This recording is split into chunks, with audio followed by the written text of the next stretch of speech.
నమస్తే, నేను మీ ఈశ్వర్. ఈ 6 న్యూస్ కి స్వాగతం. వార్తల్లోని ముఖ్య అంశాలు. సంగారెడ్డి జిల్లా కంది మండలం చర్యాలలో ఇందిరమ్మ ఇండ్ల నిర్మాణం పనులను వేగవంతం చేయాలని కలెక్టర్ వల్లూరి క్రాంతి అధికారులను ఆదేశించారు.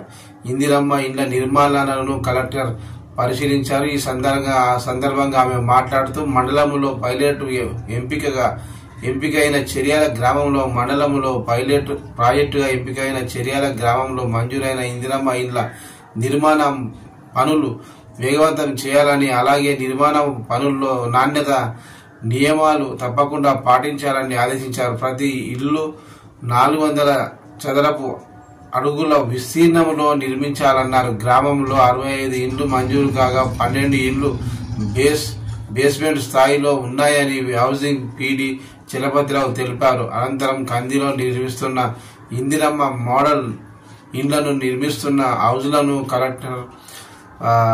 కలెక్టర్ పరిశీలించారు. మౌలిక వసతులన్నీ కల్పించాలని సూచించారు. ఈ కార్యక్రమంలో తహసీల్దార్ Vijayalakshmi, MPDO Srinivas, housing AE Madhavareddy, MDO Mahender Reddy పాటు కాంగ్రెస్ పార్టీ నియోజకవర్గ ఇన్ఛార్జి చర్యాల ఆంజనేయులు తదితరులు పాల్గొన్నారు.